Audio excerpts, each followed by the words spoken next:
All right. All So right. Dionn's getting into it. Nice. Thank you. Woo! Well, welcome to episode 13 of Pithy Musings. Lucky 13. Lucky 13, and where we put the funk back into being human. That's at work. That's being a human in community. I'm Eva Van Krugel with Forever Leadership Coaching and Consulting, and I'm here with my amazing co-host, Carolyn Berglund. I'm based in the beautiful city of Calgary, which I often say is only 45 minutes to the beautiful mountains of Banff. Welcome, everyone. Ooh, and I'm in the Pacific Northwest, we like to say. And before we introduce our incredible guest today, I want to thank our friends, our family, our clients, our community from all over. Your emails, your comments, keep it coming. We're hearing of laughter, tears, resonance, relevance, and some constructive feedback too on what you want more of or shift up or some ideas. Just bring it on. It's so awesome. Life is busy, so we value it. Thank you. If you're newer to Pithy Musings, this is a place we talk about real, raw, sometimes contrarian, and even taboo topics. The aim is we want to help humanity to be a whole lot better and a whole lot healthier. If you want to subscribe, you can find us on the YouTube. Just look up Pithy Musings and click on subscribe. And as of now, we're also on Spotify and Anchor. So those of you on the move, so those of you on the move, driving, running, walking, listen to Pithy Musings. Over to you, Carolyn. Well, we have to start with an apology to Dionn because she just told us her mug did not yet arrive. So we're going to have to just pretend to clink. It is on its way. It's on its way. So for 2022, we've really consciously chosen to get a little bit pithier, a lot more pithy. So with this episode, we're actually calling people in, not out, a courageous conversation on DEI, or diversity, equity, and inclusion. So forgive me as I actually read an introduction because I don't want to get anything wrong for a very special guest. So our special guest has over 25 years of experience combining technology, people, and process to deliver impactful results. From her early career as a software developer, I hope we get to learn a little bit more about that, to her current role as Chief Diversity Officer at Aurea, Dionn has combined critical analysis, data-driven decisions, and purposeful leadership to drive success. Dionn currently focuses on helping individuals and organizations discover and implement ways to remove barriers, provide resources, and enable opportunities for those who have systemically been denied access and resources. You know, I looked at that bio, and then I did some more research on you, Dionn. You've got extensive volunteer and philanthropic experience as well. She's a founder of Jerry's Locker. She volunteers extensively with the House District 47, which is an anti-racism advisory group. She's a board member of Foster Village and a volunteer council chair. She's a guardian and litem for CASA, which is the court-approved special advocates for children of Travis County, and current VP of communications for Young Men's Service Leagues. So when we say this is a very busy individual, and how honored we are to have you, allow me to introduce to our watchers, listeners, Ms. Dionn Schaffner. Thank you so much for being here today. You are welcome. I am excited for this conversation. I'm looking forward to just some frank, open, courageous conversations and having the topics go wherever they may lead us. I'm here for it. Love it. So when we were initially talking with you, so we usually have kind of a pre-meeting. You were the one that came up with calling people in, not out. So can you walk us through what that means? Let's start there. Well, I think, you know, in today's day and age, we are seeing an increase, I would say, in identifying and showing those areas of improvement as it relates to DEI, right? And that's effectively calling out, right? We're saying, hey, here's where we're having issues. This doesn't feel right. And so when we call people out, when we call things out, the typical sort of response after that becomes very defensive, right? People are like, oh, I'm in trouble. You know, it's the same if you get a call from your principal, you're like, oh, what happened, right? And so it automatically puts you in this space of, I need to defend my position or defend whatever. And I feel like in order for us to really gain some traction and move forward is to be able to call people in, is to say, hey, this is kind of what we're seeing. Let's unpack that a little bit and understand how you got to the place where this is the result, or these are the behaviors, or this is the structure. Let's unpack that, because as you go and you start to take the layers off, you know, it's for the most part, people aren't bad people, right? Okay, there are a few bad people, let's be clear, but for the most part, you know, I approach it where, you know, people aren't trying to be bad people, but we are all results of our upbringing, of our experience, of our personality, of the way we have gone through our lives, and that informs our decisions, our behaviors, and all that we do. And a lot of times it's without us even knowing, right? This is like the unconscious piece. And so if we could take a minute to stop and sort of unpack, be like, okay, well, why would you say something like that? Well, I always thought, and okay, well, that's because that's the way you were grown up, or that's what your faith taught you, or your parents taught you, because in that environment, in that age, this is the information that they knew. So now we know more information. Would you make a different decision? Or let's make a different decision, or let's behave a different way. And I have just found that people are more receptive to really hearing and listening to the underlying issues, to how we got there and why these challenges exist. And then that really drives the impetus to make a change, to do things differently. And but in order to do that, people have to be willing to be vulnerable. Mm-hmm. And in order to be vulnerable, you have to have a sense of safety. We talk about, you know, psychological safety and safe spaces, to, you know, these safe spaces to make mistakes, you know, and to admit to things that, you know, you're not going to get judged for, or, you know, things like that, to have that kind of that open conversation. And so I have tried in the work that I do and the approach that I make is to be that kind of person and that kind of space. Now, don't get me wrong, calling out is part of the process and it's an important piece. And so, but we need to balance that with the calling in piece. So we're like, oh, you get called out, you're like, oh my gosh, what do I need to do? And then you can go to the safe space where you can then unpack all of that and really make a difference. So that's why I like calling in. And not everybody's a calling in person, right? It's whatever works for your personality. Again, like you have to go and think about, you know, being authentic to your own personality and your own experiences, and what things you're going to be open and receptive to. And, you know, that's just kind of who I am. I'm willing to sort of work through some of those challenges with people. There's other folks who are like, look, I've already been traumatized by all these things that you're talking about. I do not want to relive this whole situation with you. Mm-hmm. Right. And that's okay too. Right. And so you have to be able to sort of have both of those pieces available to really make those changes. You have such a compassionate view.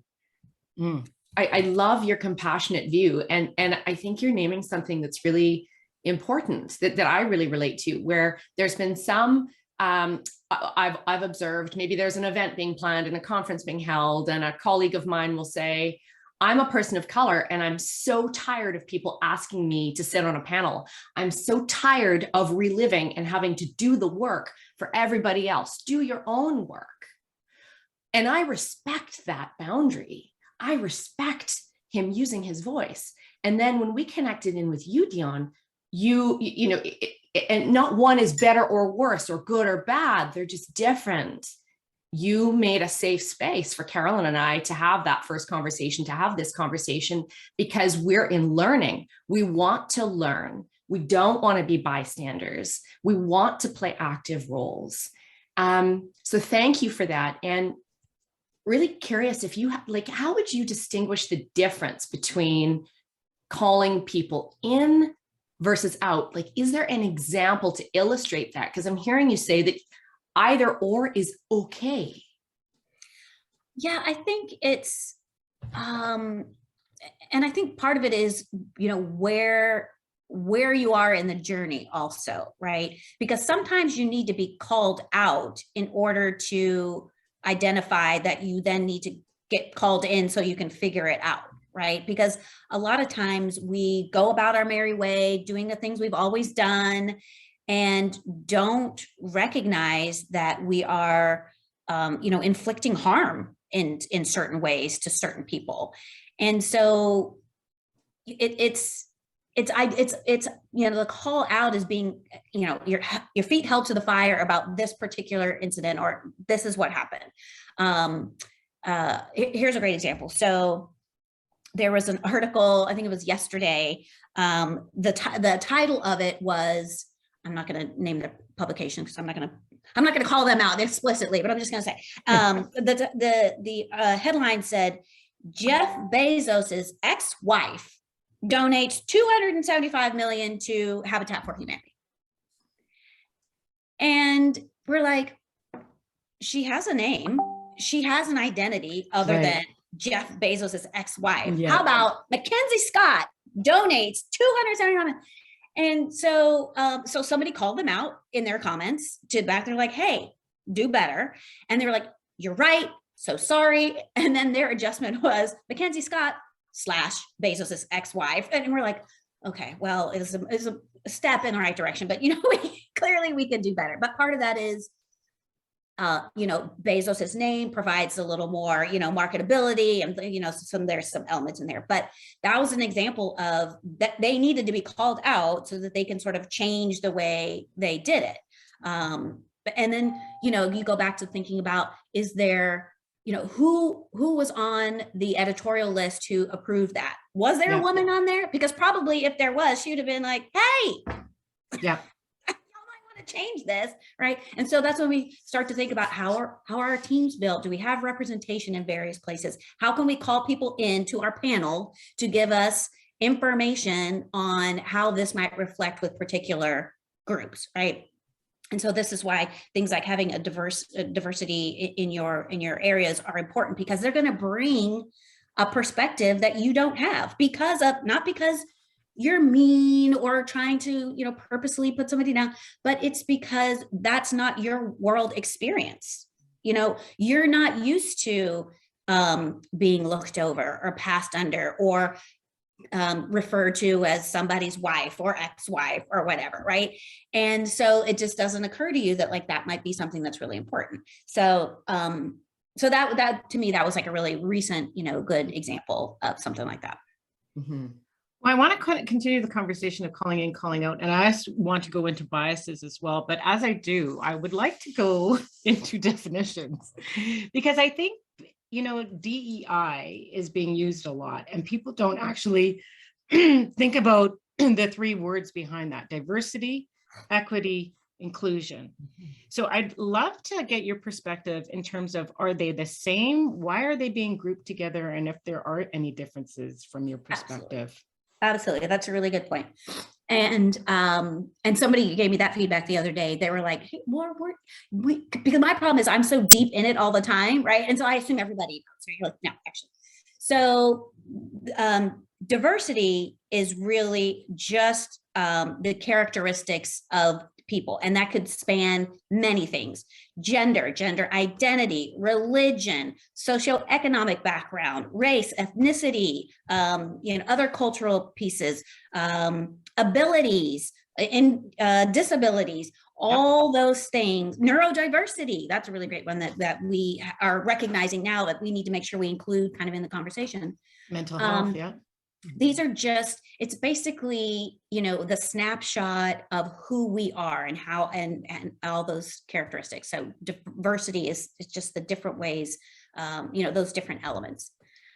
The E is for equity, which the important thing here is equity is different from equality. Yep. Equality is treating everybody the same, period. Equity is providing the right tools to the right people so that they have an equal opportunity to be successful. Fair treatment. Yes. So I just wrote up a little blurb the other day about using accessibility as an example. So there's a work building that has a few stairs that go into it in order for employees to come in. And the organization realizes that, hey, there's some great candidates that could come work for us, but they can't get into the building because they can't come upstairs. So we're going to build a ramp. So we build a ramp so that then they now have the same accessibility into the building so that they can participate. It's not giving them, a leg up over someone else or anything. It's just providing the tools that they need to be able to come to the table and participate in a way that makes them successful. Mm-hmm. So that is equity. And then the last piece is inclusion. And this is more about, so diversity is who we are. Inclusion is what we do. Yeah. These are our behaviors, our actions, how we empower people and give them the opportunity to be empowered and participate in ways. And that's probably more of the, providing opportunities. And then you have to use, different equitable tools to make sure that they do that. But really inclusion is the, the sense of belonging, trust, a feeling of fairness. It's a little bit of the softer side. One of the challenges that we are working on within my organization, as well as many organizations, are how do we find the quantitative metrics for inclusion, right? Because when we just use the qualitative pieces, are like, okay, Eva, how do you feel? Do you feel empowered? And you're like, well, yes, today I do. I feel like, because I'm invited to this thing, or like, great. But if you're invited to the meeting, but you never speak up or say anything or offer, are you really included? Not so much, because you can tell by the behaviors of things like that, right? So when we talk about like inclusive behaviors and how we can be allies in those ways, like we talked to some of our managers of, hey, listen in around your meeting and pay attention to who's not speaking, right? And call that person in. Eva, tell me what your thoughts are on this. We haven't heard from you yet. Would you care to jump in on this, right? And you're opening the door and you're pulling them in. So they're like, oh, I feel like my position on this topic is valued. It's important. It's part of the process. Now I feel included. So those are kind of the differences, in my opinion, between D, E, and I. Yeah, I think that's a great, it's possible to have an environment to be diverse but not inclusive, or a workplace that is inclusive but not diverse, right? Right. And as we look at, so DEI in itself is not new, right? This is not like something that has just popped up in the last 2 years. This has been going on for a long time, but we've really focused on the D side of the diversity side, right? We're recruiting upstream. We're putting in pilot programs in high school so that we're, a Black Girls Code. We're trying to get them involved. Like we're working on filling the pipeline as much as we can. But what happens when they get to the organization? If that organization isn't inclusive, they're not going to stay. You're not going to get any of the benefits of them, because they may be there, but if they don't feel empowered or safe to speak, what's the point, right? Somebody gave the analogy of recruiting into a burning house. Like, you don't want to do it. Like, yeah, come in. It's great. They're like, everything's on fire. Like, why would I want to come in here? No, I'm leaving. So we're really now understanding that piece, because a lot of times I think historically you've heard the terms like, oh, it's a pipeline problem. There just aren't diverse candidates who are, we can't find diverse candidates. And so a lot of the initial pieces of that have been, how can we, build a bigger pipeline up front to get them into the organization? And there's been some great work done, and it is part of the problem. Let me be clear, that is definitely part of it. But in getting them in, and then what? That's always the next question. And then what? So they're here. Now what? How are they being empowered? How are they being able to participate here? Do they have mentors? Do you have sponsors?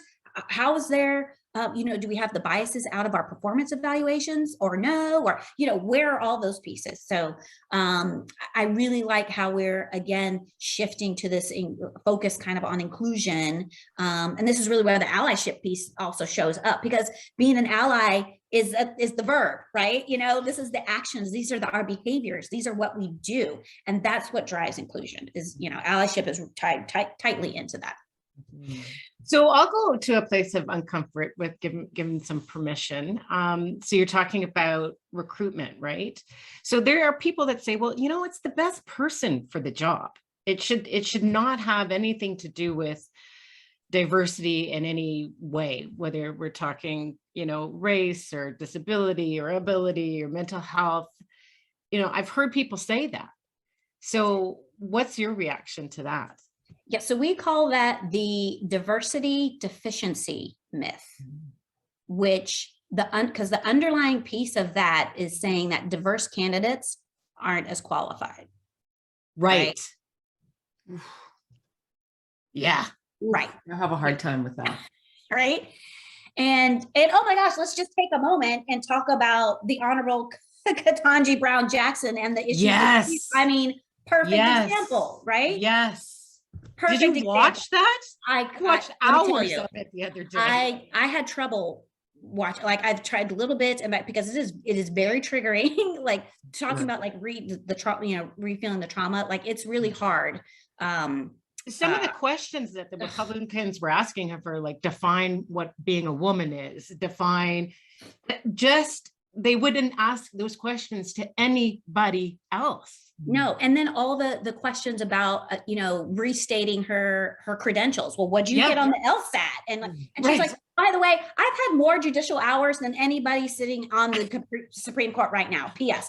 But as a Black woman, she's had to always answer those questions. Like, our credentials are always, because diversity deficiency myth. They are assumed, the bottom line assumption is that because it's a diverse candidate, they're not going to be as good. So you need to prove to me your qualifications over and over and over again. And in that example, even at that level, which, by the way, she's already been confirmed for 2 other jobs. Like, at this point, it's like, come on, like, yeah. So you could talk about Kamala Harris and her being marginalized, and is she qualified, and everybody watching her tone. Is she going to be the angry Black woman? All of that. Yes. And both with Kamala and with the Honorable Brown Jackson, you see a lot of the comments saying, praising her ability to remain calm and cool and collected, because we as Black women, we cannot show that other side, because then that becomes the focus and we lose the focus on the content. And so there's this razor fine line that is required of us to walk in order to navigate these kinds of situations. And it's exhausting. I feel exhausted hearing it. Like how it's like living in a threat state. Yes. But much of the time. Yes. But you can't, show that side of it, right? You can't let it take you up. You can't let it take you down. You have to stay super steady the course and just walk it like this. You smile. They interrupted her time and time again. And, one of the things I loved about Kamala Harris, she was like, I'm speaking. Like, she walked them back. She was like, I'm speaking. And we kept waiting for one of those moments too, because it was really great. That's a calling out moment right there. They're like, I'm speaking, stop interrupting me. But it was just seeing it all on display. I had to take it in little bits and pieces, because it's really too much, and I get angry and I'm like, oh, like throwing, like I wanted to throw stuff at the screen, but I'm like, oh, but look how calm she's being. I'm like, okay, manage, you know.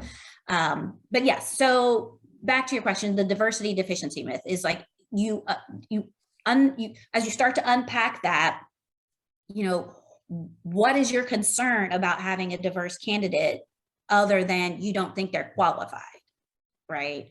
And so, you know, having to sort of go back through that. And then the other piece of that is back to the equity piece of it is we, you know, as an organization, so we as an organization have noticed that we are lacking this representation. So we are specifically going to go get it. That's what the diversity efforts are. We're like, we're missing, these are gaps in our toolkit. So we're going to go get those things. So it's the same thing. If you opened your toolbox and you're doing your nails, so I've got wrenches, I have no hammer. Yeah. I need a hammer. Okay, I'm going to go to the hardware store and I'm going to get a hammer because that is what I need to fill out the rest of this. Not some other tool. Yes, could I use a wrench as a hammer? Yes, but it's not what I'm looking for. So I'm going to go specifically for that so I can fill out all the tools that I need. Period. So what are, like, if a CEO is watching us today, what is their responsibility in driving a diverse, a DEI environment? And what does that perhaps look like? Yeah, there's a lot with that. You know, first and foremost, it has to be, you know, the idea from the top that this is something that's important to the organization, and the signal for something being important to the organization is resources and accountability. Yeah. Right. So you can say all you want. Yes, we are really focused on DEI. We think it's really important. That's great. Oh, how many people in your organization do you have that are working on this? Well, we don't really, it's just a volunteer groups of people getting together. So they're not getting paid. And are there any metrics involved? Like, what are the numbers? Are other executives being held to those metrics, yes, you know, for accountability purposes? No, then it's like, we all know what, you know, if you want it done, it has to get measured, right? If it doesn't get measured, it doesn't get done. So if you're not measuring it, and if you're not holding people accountable to those measurements, it's just performative. Something that strikes me is that it needs to be named as, and I'd love your input on this, actually declared, named, and prioritized as a strategic priority, as a strategic imperative. There's an organization that I work with, who shall remain nameless, who is large and has a zero tolerance policy, zero tolerance for racism. And they've broken it all. It's impressive. They've broken it all down. Then there's the holding accountable. So I feel like it's anchored. My bias says it's anchored in all-in leadership, which is a job in and of itself. Yeah. And the measurement and the holding people accountable and woven into performance reviews and. Absolutely. That is, I'm observing, although I'm not as close to it as you are in your field, I'm observing that is the kind of model that has hope for change. That's right. That's right. And it has to trickle down through the ranks, right? Because if you think about how people feel included or are included, or who's writing up these performance reviews and things like that, right? It's not the CEO, you know, it's not the SVPs, it's the, you know, the manager level and the director level and the people managers. And so if they're not on board, and if they're not being held accountable, then it's not going to work, right? So the tone, it has to come from the leadership, but the actions have to be trickled down all the way throughout the organization, because we're changing behaviors. Again, that kind of goes back to the inclusion side. We're changing behaviors. There's some sweeping policies that you can make, like we're going to do pay transparency. So in our efforts to reach pay equity, we're going to tell you what every level is being paid.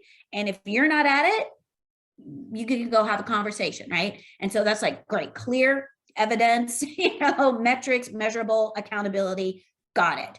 And so, but you need that throughout the whole chain. So you have to have the direction from the top, but all the levels have to be participating on the daily, right? Again, with inclusion, it's the daily interactions, like how are we interacting with one another to really drive the inclusion piece. Otherwise, again, you can hire in all you want, but you're like, oh, our turnover is, we hired in 50 women, but 45 left. Okay. Yeah. Yeah. Yeah. And I think I'd be curious about your opinion around generation. So I think this new generation, I think we're calling them Ys, I'm not sure. It's a different archetype of individual. So they're more philanthropic. They are going to demand that organizations are diverse and inclusive. And I think that it's kind of like a social movement that starts, at the ground floor. They're going to demand that of organizations in which they work. And so for those that are listening and watching this and are CEOs or senior leaders in an organization, sit up, because they're going to look for this. And we're going to be look at those leaders to have responsibilities around these things that we're talking about. Be curious Absolutely. What you think. Yeah, and we're experiencing all that with this, this great resignation that's going on right now. I like somebody else had called it the Great Reckoning, because people are, to your point, they're saying, hey, this is not the kind of organization I want to be a part of. Yeah. Because these other social initiatives, these things are important to me. Fairness is important to me. And I think the generations, behind us are more, they're more into building a bigger pie versus, historically some of the older generations are like, the pie is this big and we're going to divide it up. So if my piece gets, if you're going to get a bigger piece, that means my piece is getting smaller. And I don't like that. Yeah. Right. Versus the approach where, the Gen Y are like, hey, if we all get into this thing, that's it. We're going to grow the whole thing. So actually your piece is not going to get smaller. It's actually going to get bigger. Yeah. Because you're going to be able, the percentage may be smaller, but the whole pie is bigger, right? So this is going to be great for everybody. And, but that's, a mental shift, I think, for a lot of the, the path to partnership or the path to the top leadership has been like, climb faster than anybody else and knock them off the ladder, that kind of thing, versus now it's more collaborative, environment. I do still believe that, hierarchies need to exist within organizations, like, having a completely flat one, that's not going to work either.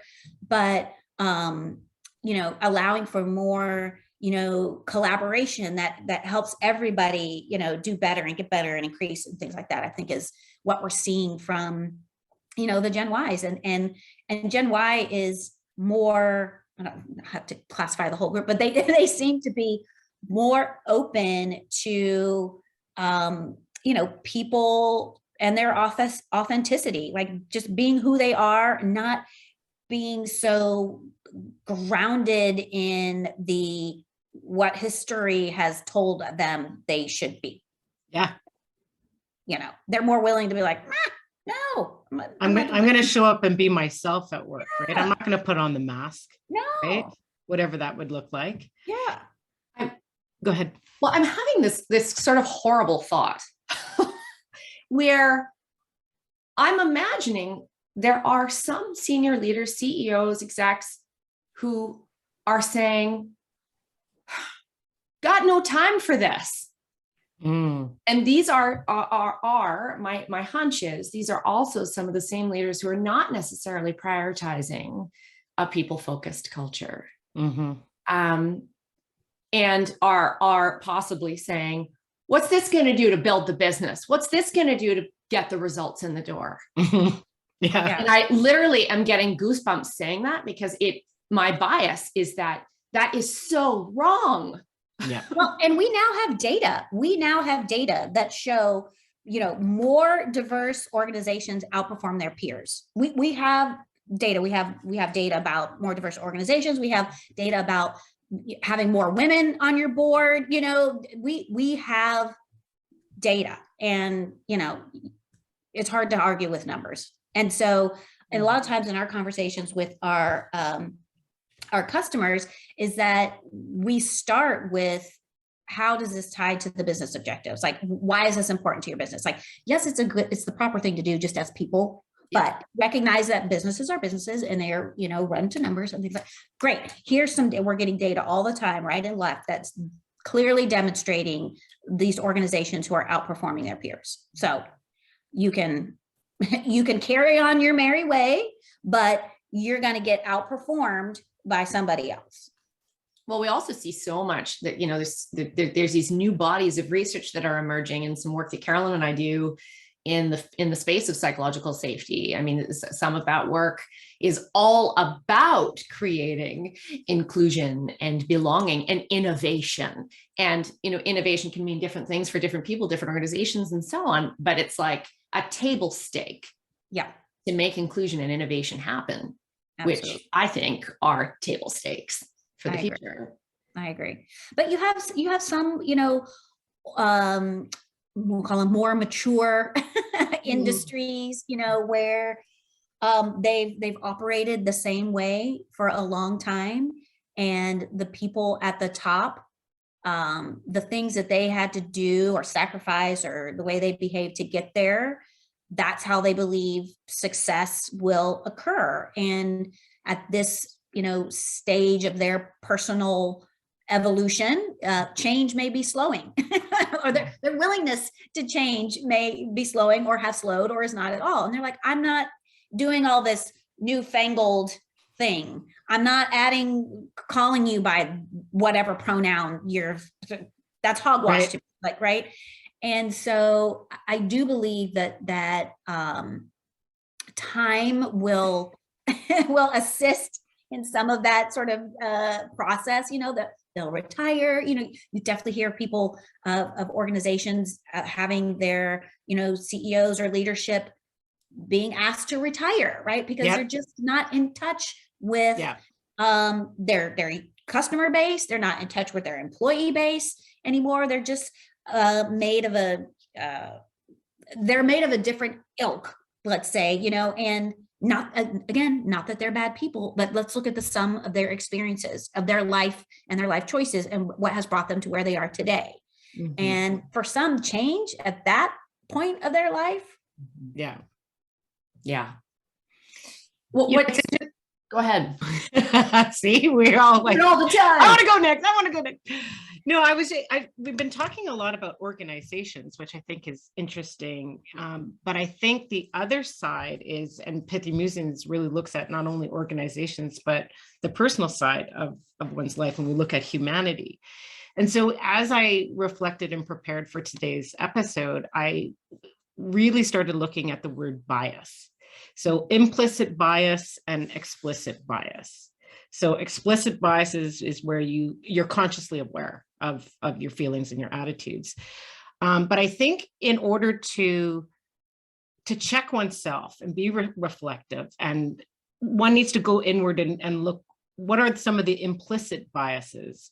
So they're unconscious or subconscious.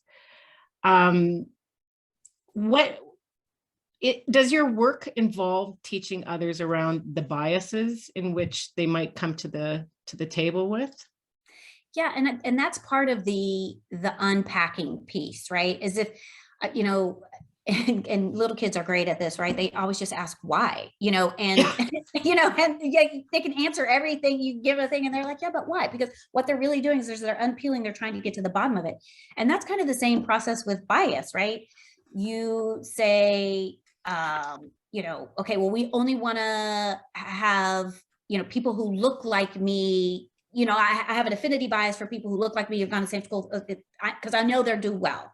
Really, why is that? Well, because, I know that this is how I feel about these things. And so because they're adjacent to me, they must also feel it. You're like, but have you asked them? Is that really how you're like, oh, well, and what I'm really looking for is, and so you just keep asking the why, and you kind of unpeel the things. And sometimes it's really enlightening of like, oh, I didn't realize that I naturally gravitated towards that. That's the unconscious piece. I naturally gravitated towards that.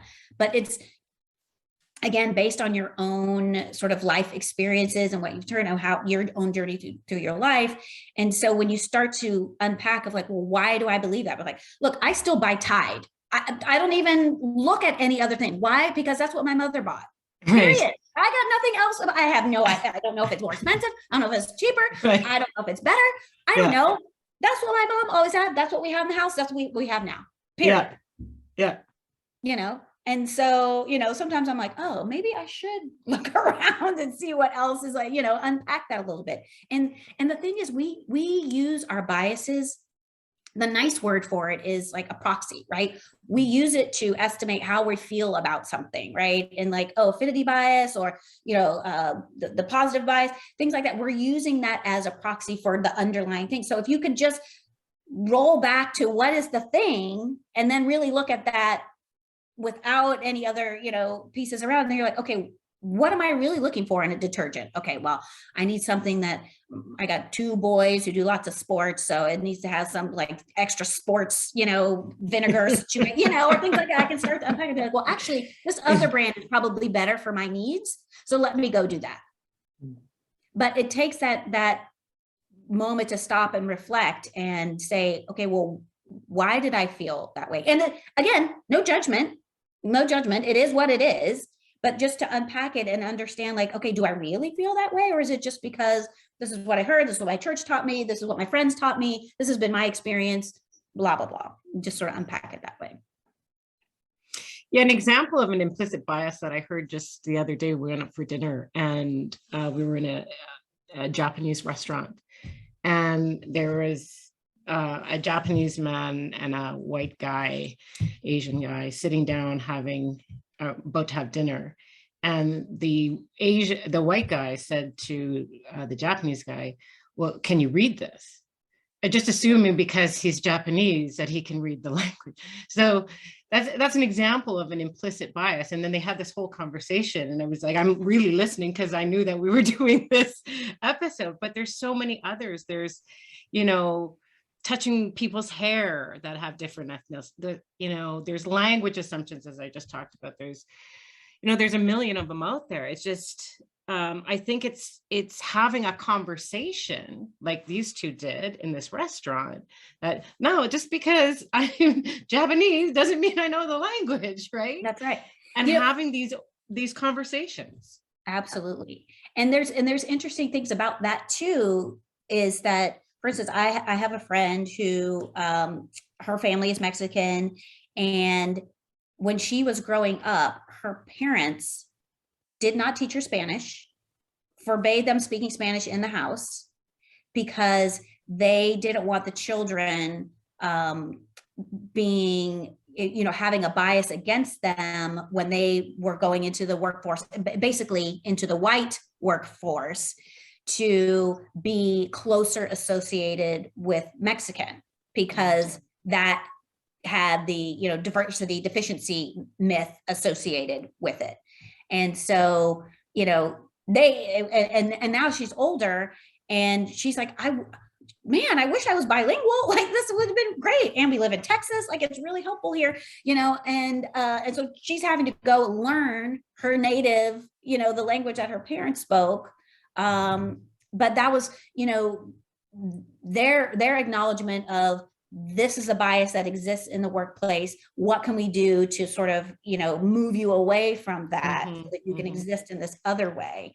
And then the world kind of changing a little bit now, and people are like, oh, you speak multiple languages? Great. That's a total asset. We need that here. Right. Yeah. And so now you have this kind of different perspective on it. Yeah, because I remember one time we were somewhere and I said the same thing. Somebody said something. We were on a trip with friends and whatever. And I was like, oh, she's like, actually, I don't speak any Spanish. And I was like, what? But your whole family? And she's like, yes. And let me tell you why. And I was like, I had no idea. I had no idea. Yeah. Yeah. Go ahead, Ava. I feel like I'm just asking all the questions. No, it's such a huge topic. And I also, I'm hearing some voices who are sharing the things got worse during the pandemic. Yeah. And there's a part of me that doesn't want to go back because we're here now. I do wonder, though, what can be learned from what we've seen maybe over the past couple of years, and what are we being called upon as a people, as a collective, to make it better? Yeah.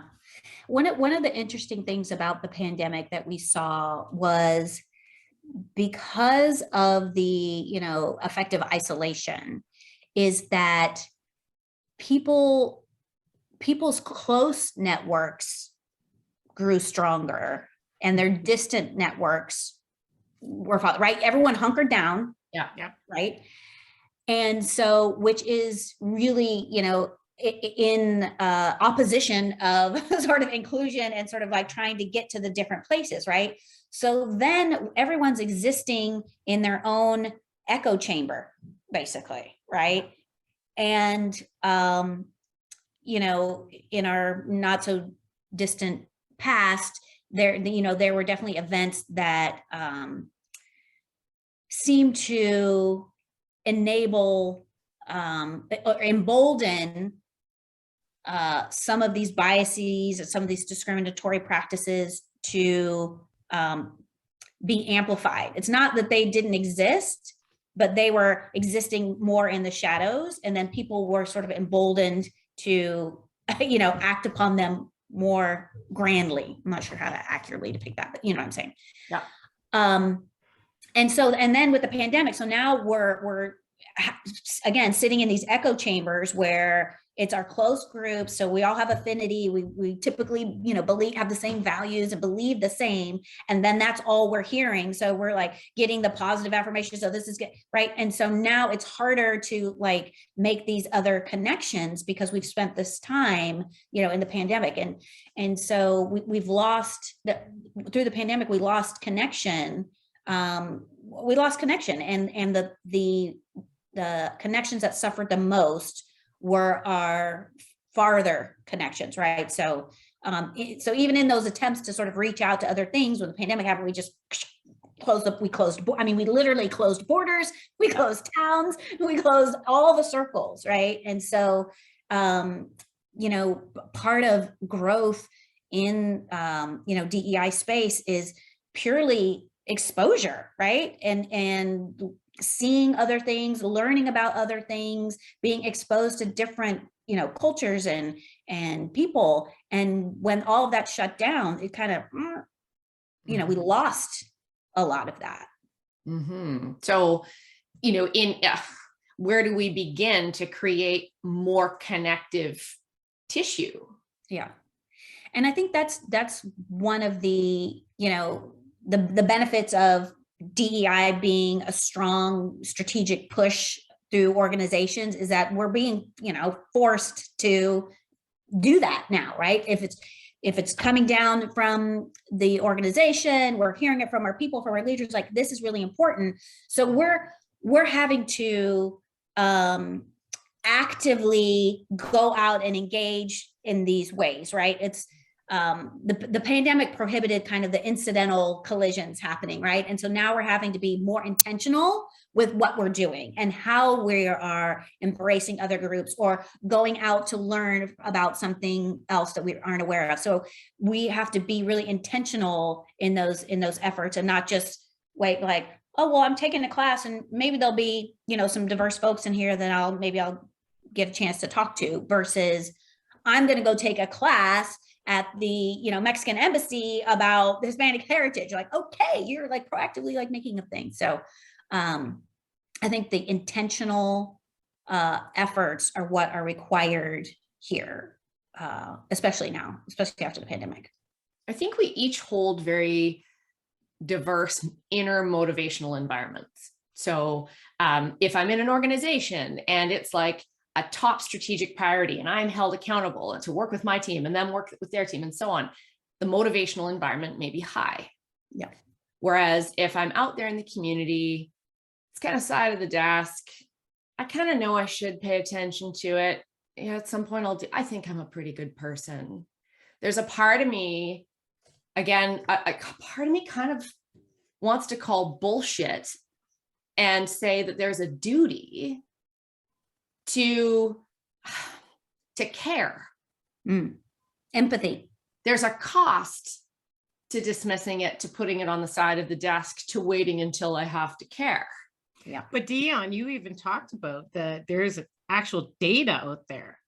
So even if you're missing that empathy bit, there's data to suggest that diverse teams outperform their peers. But how do you motivate someone who's not motivated to read, learn, have conversations, to engage in making a positive shift?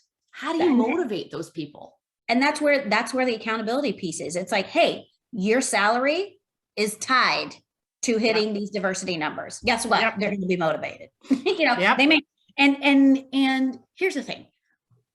We're not going to change everybody's minds. I think that's the reality check. Yes. We're not going to hear that. Yeah. Yeah. But you can counter that with, you might not like it, but if you want this job or this role or this salary or whatever, these are the objectives you have to hit. Yeah. Take it or leave it. That's fine. You can begrudgingly do your, but in order to hit those goals, you're going to have to recruit, you're going to have to retain. And so you can't be all curmudgeonly and have your retention numbers hang out. So and I would say it's even beyond that though, right? Like, I think inclusion begins with us, right? We're talking about someone else giving me an objective, but I saw this great little clip. It says inclusion begins with I, right? And they talked about disability, ageism. Hey, I got a kid, I got to pick up, like, all of that stuff. And I think what I would like our watchers and viewers to really understand is control your sphere of influence, which is you. Ask questions, get curious, talk to a Dionn, right? And it really begins here. And I know it sounds like, oh, isn't that nice? But it's true. Like, and really checking yourself around those biases that we were just talking about. But you have to be willing, and I think this is the point that we're sort of, it changes, like, but you have to be willing to do that. And there's some people who just aren't.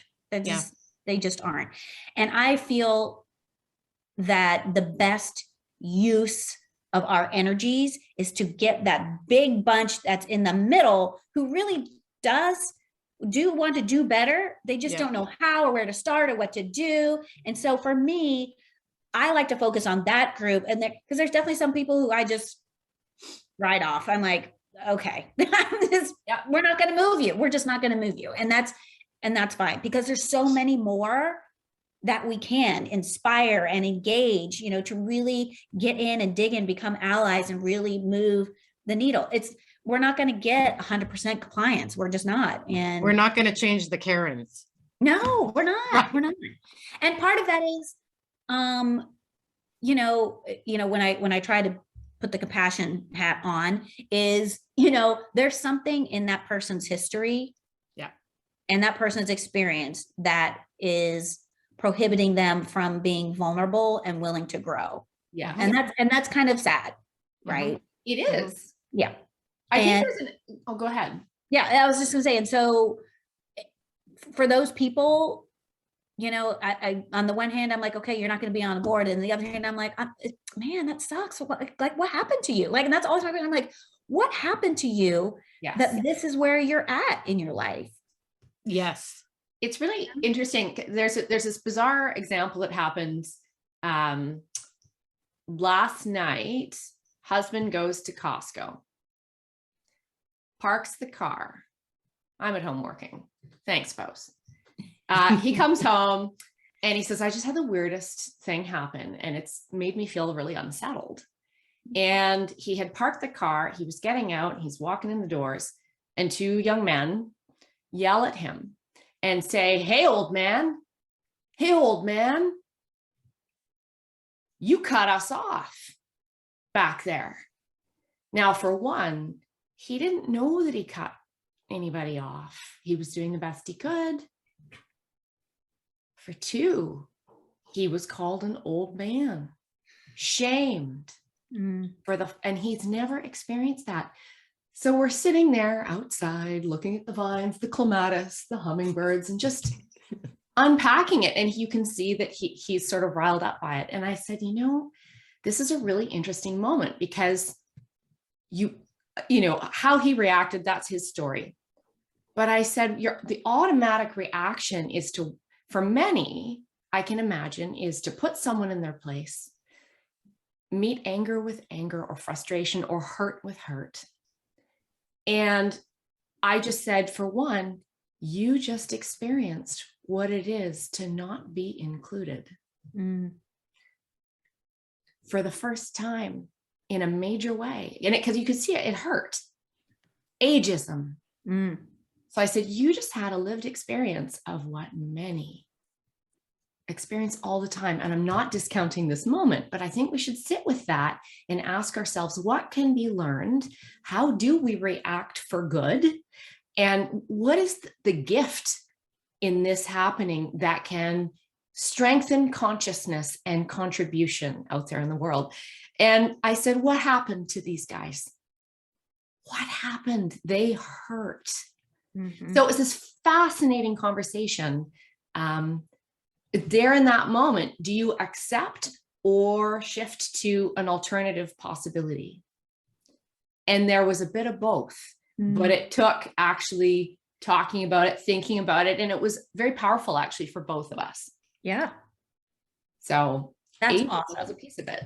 Yeah, that's what, and that is the, take the moment and, sit in the feeling and like try to unpack and be like, why is this making you emotional? Like, why are you feeling like, well, he called me old. Like, yeah, and how does that make you feel? And like, how can we, and again, not to discount, I mean, the feelings that he had, be like, yes, but this is an example, of how, individuals can feel when, different parts of their characteristics are sort of, singled out or used as a, weaponized or, things like that. And it's, one of the interesting things that came out of the pandemic too was, remember before the pandemic, there was, definitely folks who could have benefited from working from home, for a number of reasons. And we got, organizations pushed back against it. No, we need everybody in the office, blah, blah, blah, blah. But the minute CEOs had to do it, leadership had to do it, guess what? Everyone figured out real quick how to do it and how they could still be effective, productive, even more so in some cases. Yep. And made some changes. And so to your point, Eva, it's like, until they felt it themselves, they couldn't recognize those experiences in others, right? And so the challenge is, and this is empathy, this is the key part to empathy, is how do we create that same feeling without having people to have to go through the experience themselves, right? Because a lot of times you can't. Neither one of you can walk around as a Black woman. Like, you just can't. Yep. But can you believe the stories and the experiences I'm telling you in such a way that you can understand the challenges and then use that as an impetus to go make changes in the ways that you're, living with your own folks? Like, and that is empathy. How do we feel what that other person is feeling without having to experience that experience ourselves? Well, let me ask the question. I mean, we are two white women here. So how do we support Black women moving forward? Yeah. And I think it's, part of that is like, how can I be an ally? And I think, allyship again comes in sort of many forms. And the best way I like to help people walk through that is look at your own list of superpowers. What are they? You have resources, you have time, you have talent, you have treasure, you have spheres of influence, and you have your personality, and you have a certain way that those are packed together that make you, and nobody else has the exact same combination that you have. How can you use those and these are those three things, to remove barriers for somebody else, to provide resources to somebody else, to create opportunities for someone else? You all are doing a great job right now. You're like, hey, we have a platform and an audience where we can amplify Dionn's voice. Let's put her on the podcast. That's allyship, right? And so it looks different for each person. And that's the one thing I really want people to understand is there's no exact, formula that works, but there's different ways that you can provide. You may have access to a network of people that I would never get into. And you're like, hey, I want to connect you with this. Our friend Heather, who connected us, she was like, yes, shout out to Heather Stevenson. She's like, I know you two people. Here's how I'm going to support. I'm going to connect you guys and make that happen. Yes. Right. And so, being an ally can look differently. Some people love to march. Awesome. Some people, Mackenzie Scott, going to write a huge check. Great. Because we need all of those things. We don't need everybody to just give money, because we still need people to like do the stuff, to like show up, to inspire other people to do whatever it is they do. We need all the things.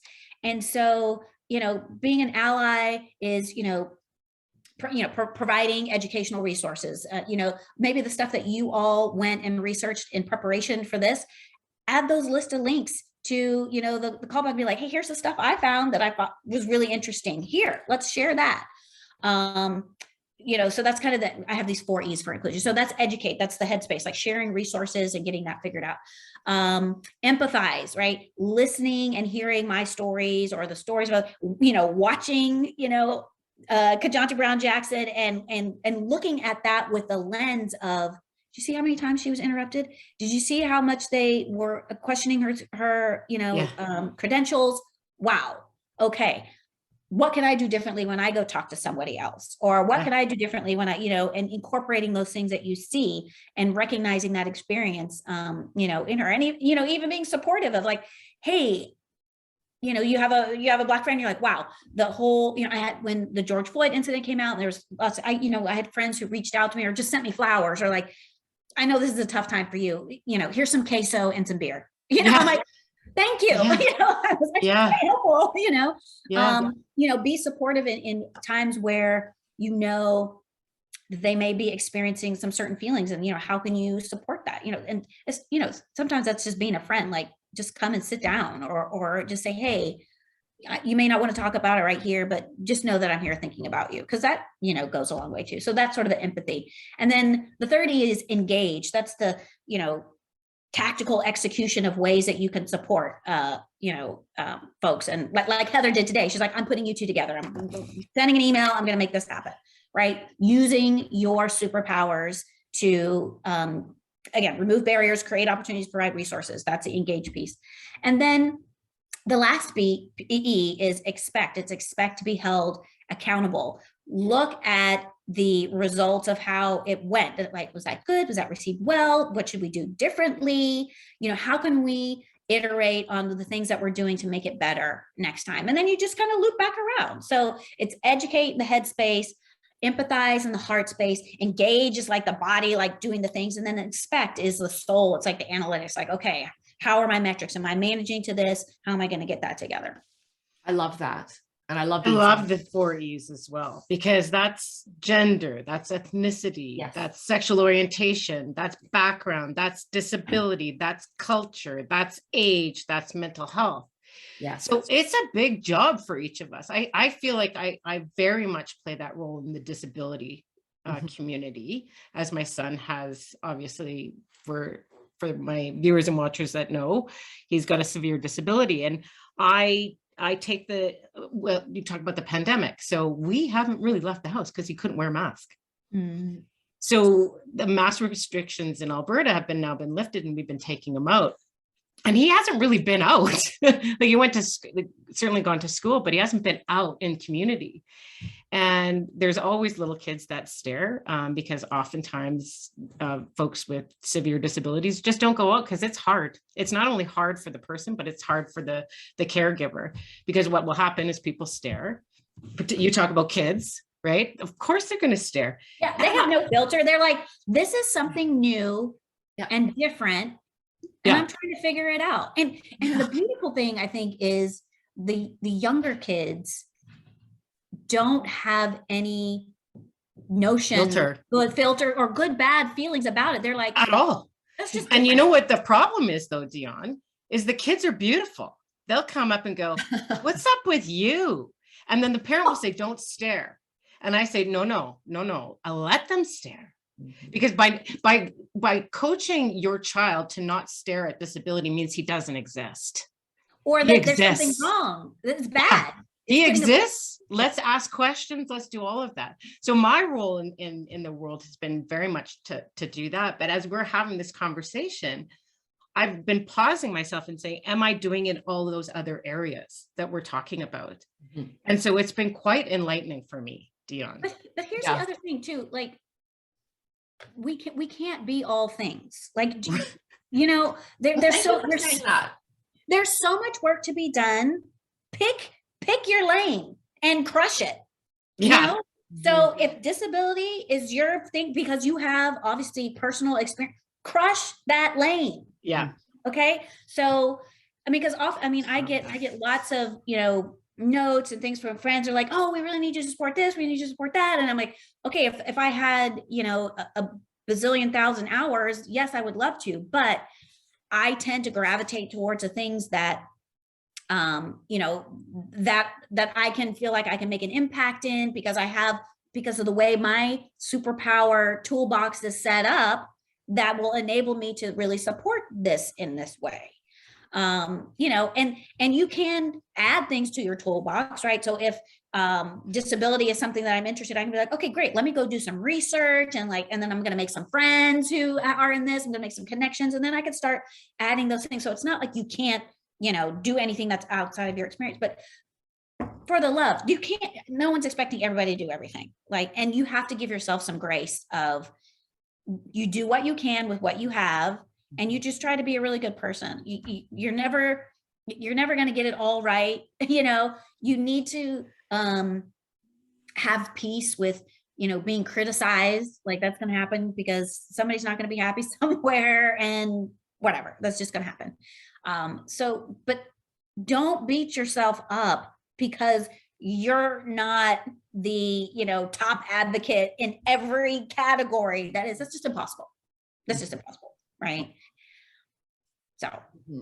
Yeah, it strikes me there's lots of opportunity to let go of little self-compassion, and also let go of judgment and narrative and making stuff up about other people's realities, and use that empathy and curiosity that we've talked about. And I know we're getting close to time here. I'd love to hear, do you think, I kind of have an idea in my head, but do you think the work in this DEI space is ever done? Oh, no. Yeah. No. Yeah. No, it is.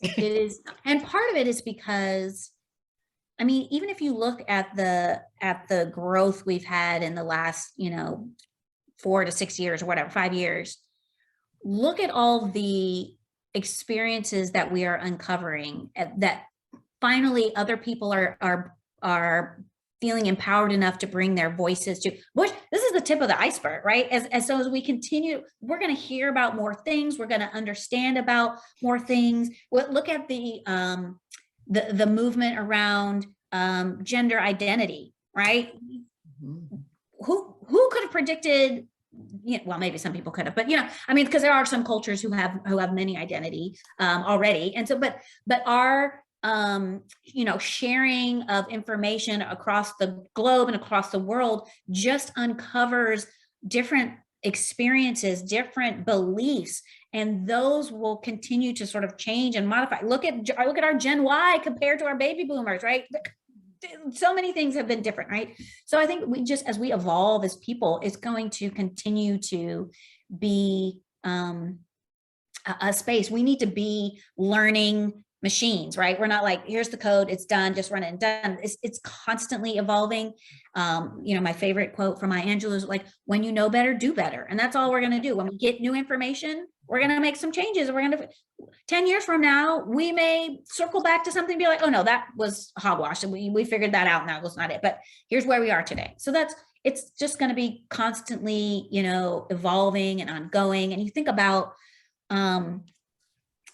well, and this came up in the hearing yesterday, but you think about the Loving case where legalized interracial marriages, you know, I mean, we had to have a law, but, you know, but like, because before it was this, and then we had some changes and we're like, oh my gosh, we need to allow for this. And so how that has evolved. Right. And, back then they couldn't have, so there's the dog barking. There's the dog. We knew we weren't going to make it without some sort of thing. And this concludes working from home. Okay. That's right. So it's, cultures evolve, we're sending people into space. What's it going to be like living on a space station? What different kinds of environment is that going to, bubble up? Who knows? Which also kind of makes it exciting because we're constantly learning. I'm so sorry. Don't worry. What's the four-legged's name? This is Oso, O-H-S-O. She's a Labrador mix of some sort. She's a rescue, so we don't really know, but super sweet, love her, 12 years old, but she's a rock star. Oh, she's her voice. Well, she is welcome here. Yes, Yeah, she is. Is there anything on our minds that we didn't say that we feel called upon to share or ask in the remaining time? I think for our remaining time, I'd love to get each of your perspective on top tips or key takeaways so that those that have stuck in here for the last hour and a bit, have a succinct call to action. For me, I'll start. It's Dionn, when you're talking about the 4 E's: educate, empathize, engage, and expect. To me, that makes a ton of sense. And the other thing that you said that I'm really going to take away is crush your lane. Yeah. Same for me, Carolyn. Those things really stood out, really resonated. I also just liked some of the tactical ideas that support those 4 E's and the ways in which you illustrated that. This has been a really powerful conversation, and it sort of humanizes a hard topic where I think for some of us, we're sort of trying to swim through it and want to do the right thing and kind of don't know where to anchor or where to begin. And so you've shed light on being able to anchor and to begin or to elevate. And I really, really appreciate some of what you've brought forward from an organizational perspective, which I think organizations are huge centers of influence. Mm-hmm. So in one sense, we keep going to organizations, and we see a lot out there in terms of headlines in organizations, and yet they're centers of influence that transcend work. It's human living. So I really value that you still managed to also offer some amazing ideas for just being a human in the world. I'm pretty sure we could go on for quite a while, do a part 2, a part 3, a part 4, a part 5. And what about you, Dionn? Is there anything else that you would add that wasn't said that you feel is important? No, I feel like just be curious, mm-hmm.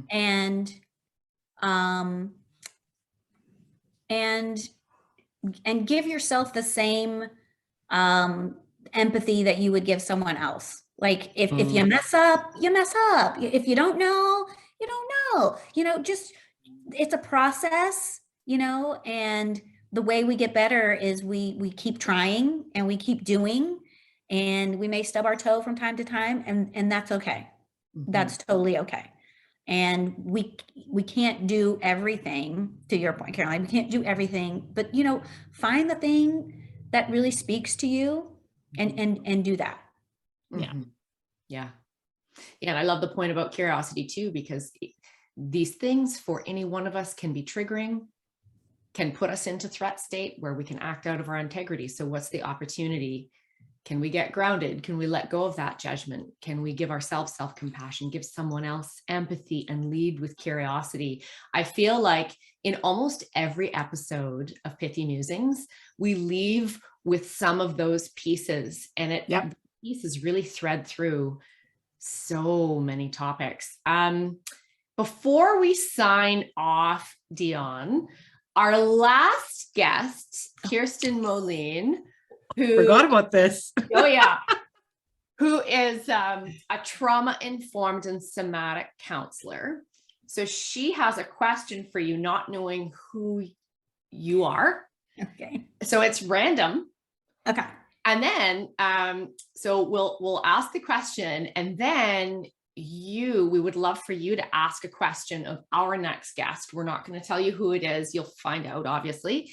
So it could be anything. So we'll start with, are you on board with this? Absolutely. Okay. I want to make sure we're honoring boundaries, because when we talked with Kirsten, she taught us about being trauma informed and checking in with people and making sure they're okay. And just because what Carolyn and I do for a living day to day, got to check in. So Kirsten's question is, oh, Kirsten, I've known Kirsten for years. So I'm like, this is definitely Kirsten. She's playful. And she's also a counselor with little kids in elementary school. So she asks, can you roll your tongue? Yes. And I can do one better. Whoa. In Bring that it. I can make a clover. Are you serious? No. And it's hereditary. My mom could do it and both my sons can do it. Holy. Okay, Kirsten, I hope that made you and pretty much everyone in the world happy. Cloverleaf, we know what they stand for. Good luck, good fortune, good things, I think. Yes. What I know and how I've grown up. Okay, next is, what question do you have for our next guest? My question would be, knowing what you know now, what would you go back and tell your 10-year-old self? Ooh. That's a good one. That's an excellent one. Ooh. Okay. I'm going to think on that one. Me too. That sweet little 10-year-old that each of us at once was. Okay, so I'm going to attempt at a close here. So we want to once again extend our heartiest gratitude for you, Dionn, for taking the time, the energy, and sharing your wisdom, not only with us, but our viewers and watchers. If you want to connect with Dionn, she can be found on LinkedIn. Again, it's Dionn Schaffner. If you want to find me, I'm at Carolyn at talktalk.ca or talktalk.ca. Forgot my own website. And if you want to find Eva, you can find her at livewithfervor.com. So with that, until next time. Oh, wait. Oh, Spotify. Oh, wait.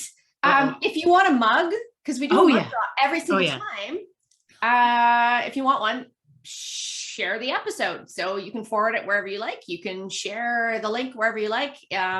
We will probably, if you tag us on LinkedIn or Instagram or Facebook, tag Carolyn or I, we'll do a random name draw and you can get a deliciously large mug. Dionn, we're confident yours is on the way. It just took a little longer to get to the excited states of America. And also please stay tuned for episode 14. We've got another brave and very special guest to join. I want to share the topic because it's good. It's delicious. If you want to keep putting the funk back into being human, we've talked about, you can now subscribe to 3 channels. You go to Anchor, Spotify, YouTube, and we've got a funk and disco playlist that never gets tired. It's also on Spotify. Just look up Pithy Musings. You'll find it there. So until next time, we like to say, stay pithy, keep musing. Thanks, everyone.